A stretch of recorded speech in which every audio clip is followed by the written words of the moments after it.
records do you have? I think 6,000 or 5,000, 6,000. I don't know. I never counted. When I was living in East Los Angeles, I took the bus to the central Los Angeles, and then I stopped by the all vinyl stores back in the day. The Plugs, Johnny Chingas, beautiful, Daniel Barnes. This is my friend Shin Miyata, and he's much more than a record collector. He owns a small record label in Tokyo that distributes primarily Chicano music.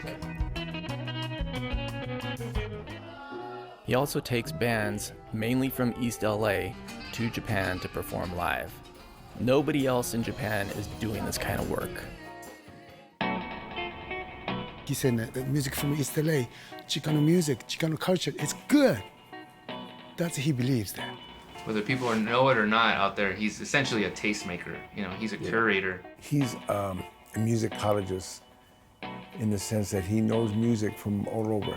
He knows the history of Chicano music and that he understands the Mexican root. I like to frame Chicano culture as being specific. It's Mexican-American activists or Mexican-Americans that are involved in enhancing the culture. His love for Chicano music began back in the early 80s when he was a college student working at a used record shop in Tokyo. そこで、フラッシュディスクランチっていう下北沢の有名なお店ですけども、そこの椿さんっていうオーナーが2ヶ月か3ヶ月に1回アメリカ・ロサンゼルスに行ってレコードを買って帰ってくるんですけども、その時に、ロサンゼルスで今こういうチカーノのものが流行ってんだよみたいなものでいろんなものを紹介してくれて、そこで出会ったのがこのティエラっていうバンドだったんですね。で、このに入ってるティキャザーっていう曲がすごいロマンチックで、惚れ惚れしちゃいまして。He started collecting records, movies, and books, and just became obsessed. Yeah, Richie La Bamba, of course. いっぱいあるんですけども、この本にすごい影響を受けていて、Somos Chicanos, Strangers in Our Land, デビッド・ゴメス。この本を読みながら、ティエラとかエル・チカーノを聞きながら自分でこうイーストロサンゼルスのイメージを作ってもう我慢ができなくなってやっぱりどうしてもイーストロサンゼルスに行きたいって思ったんです。He took a year off of college in 1985 and moved to East LA. 誰も知らなかったんですけれどもなんとかイーストロサンゼルスで、いわゆるホームステイさせてくれる、家族が見つかってそれはもう本当にイーストレイのど真ん中のシティテラスというところだったんですけども His homestay was with two men who were a couple. They always took me to many restaurants, theaters, like a church activities. Every day they go somewhere after the job. They show me a lot. Yeah, this house I used to live here. This is a big house. Backyard is large, big. Yeah, we used to have a party sometimes in the backyard.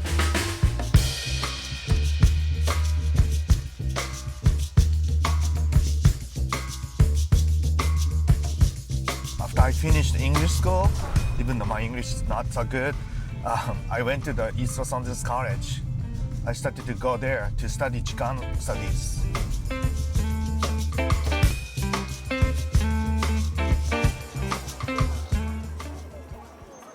大学卒業しなくちゃいけなかったので東京に帰ってきてそれでいろんなことがあっていろんな仕事をしたんですけども BMG ジャパンに移ってそこでウォーの担当になったりとかして、その頃ちょうどローライダーマガジンで書き始めてたりもしていたのでもうたくさんこの宮田真の人類学っていうのがあってここにいうところにずっと文化の話をバリオで何が起きてきたかとか歴史とか文化やShin was writing about issues of social consciousness, and he developed a following as more and more Japanese people were becoming interested in the Chicano culture.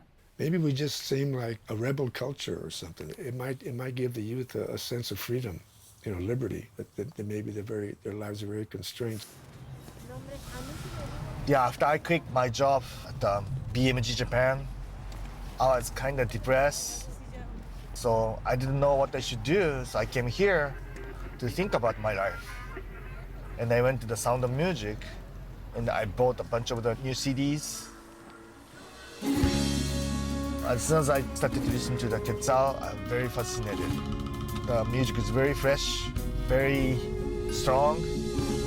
So I came back to Japan. I made these decisions. I should be independent. I should continue to be independent. I should start my company. He called it Barrio Gold Records. Quetzal's album was the first record that they would put out in Japan. Wednesday night, baby. Wow. Tokyo, we're here. And he was like, I want to release this in Japan and I want to do all these things, you know, and he had a vision already. And so that vision was based so much in humanity and caring for humanity and building relationships between the two cultures, but to do it in a way that was dignified. いろんなそのカルチャー、サブカルの中でチカーノのことが起きてるんですけれども、このケッツァルというグループはその音楽のシーンの中で一番中心にある新しいムーブメントを作っていくバンドです。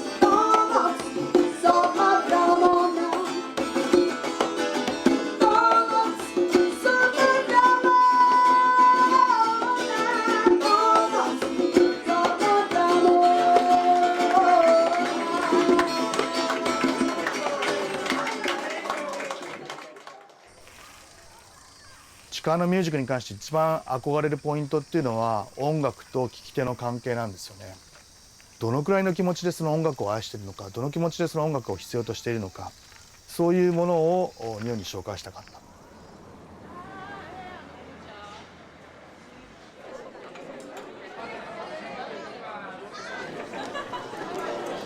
踊りましょう。Let's dance. 踊りましょう。踊りましょう。踊りましょう。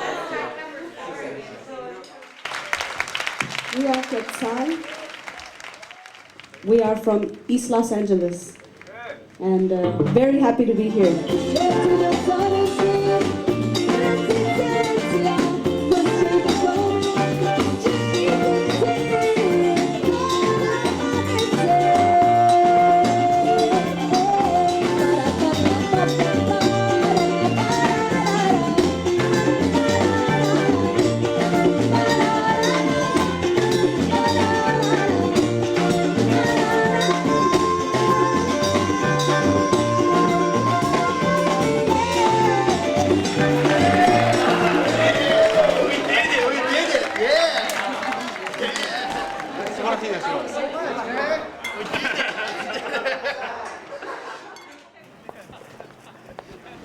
It's just a trip, just these stereotypes that go on in your head before you get here, and then once you're here, all of that is shattered, and you realize that, like, hey, you know.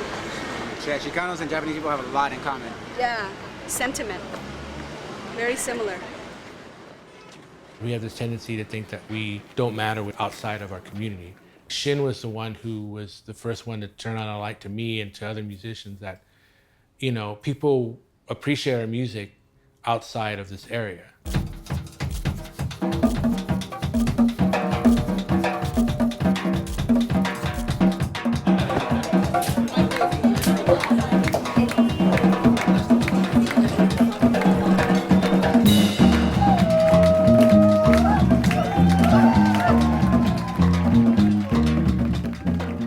Exposed to the other culture, and we got to meet other bands, and in particular we played with a conjunto band from Japan, which plays you know, border music, Mexican music.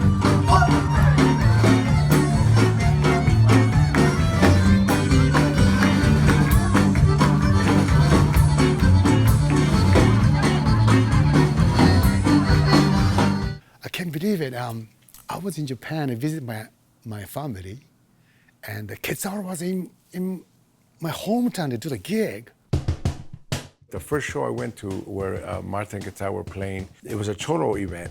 They had the right clothes, they had the right stance, they had the tattoos even. People got to really see a different thing happen in this space besides just like the Vatos Locos and the tattoos and the bombs. So you had Quetzal playing his jarana, and then you had Marta on the cajon.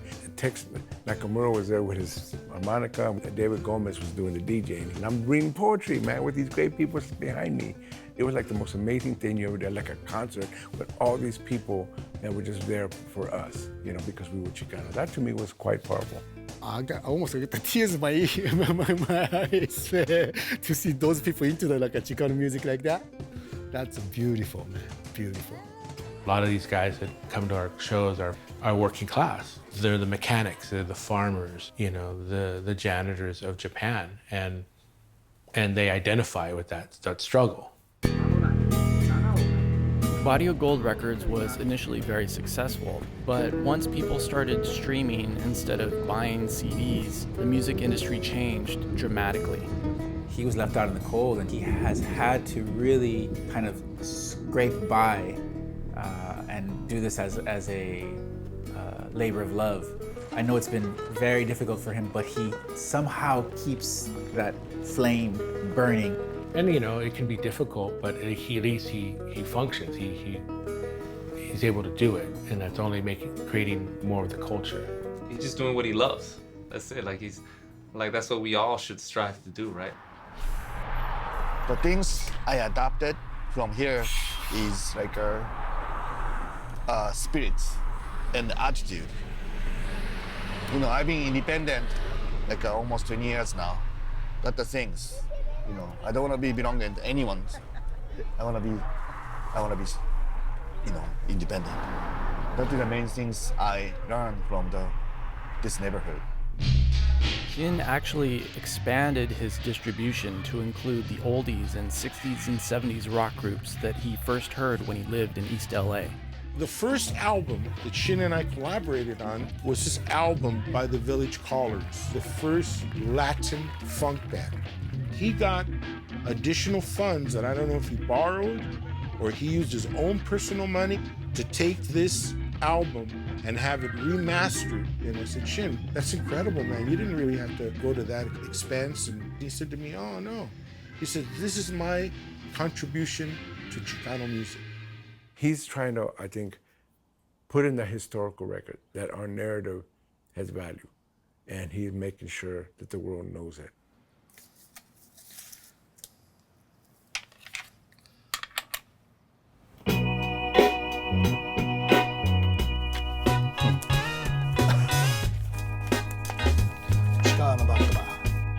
Keeping Barrio Gold afloat is a constant struggle, but he still finds ways to take bands to Japan.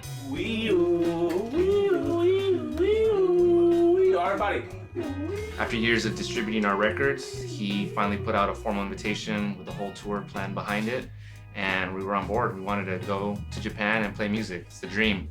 We were there for what, 12 days? 12 dates, and I'm not sure, maybe 10 shows. 12 dates, 13 shows. Something like that, Crazy. Yeah. Thank you, Shin. Showed us all the cool places, lots of culture that he shared with us through food, through the temples that we went to. And of course, we got to meet amazing people out there. We had a lot of fun out there, maybe too much fun.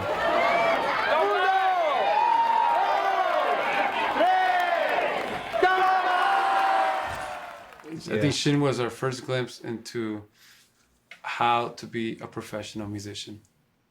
We had not had it. We got Shinified. And this is then, we just been trying to maintain that Shin level right here. A lot of good stuff he has. A lot of good stuff. Okay, so I gotta go. Okay. See you later. Yes, see you later. He's as passionate about music as I am, and especially about Chicano artists. Sometimes he pointed things out in my own backyard that I didn't even know about, and that's a great relationship. Right? You know, it starts with music, and then it kind of bloomed from there. East side, there's a long history about music and the traditions about music, but it's very hybrid. Always, this neighborhood makes music hybrid. I understand how his love for Chicano music would cause him to do what he does, but I also wonder, is there something even deeper that's driving him? We used to be romantic, I think, but we forgot. We forgot because always, you know, living in Japan, surviving in Japanese society is not easy at all. We always have a lot of pressure to participate in societies. We have to be employee in the big corporations. We have to graduate high universities. It's a bullshit, I feel. So people forgot about that kind of feelings about we used to be the romantics. Shin is trying to put the romance back into people's lives. And if that isn't a noble cause, then I don't know what is. Many years ago, if you were not Japanese, you couldn't get your records into Japan to play. And now things have changed. So I feel honored that my records are even being played, and I owe that to Shin.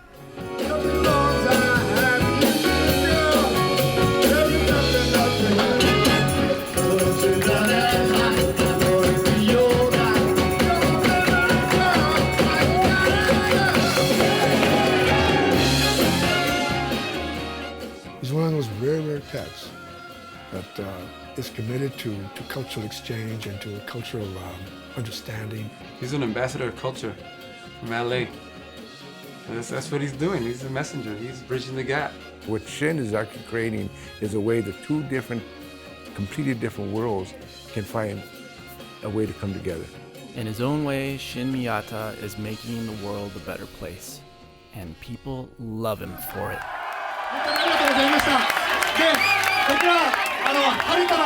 僕ら晴れたら空に豆まいて晴れ豆でまたもう一回以上また呼びたいと思ってますので、よろしくお願いします。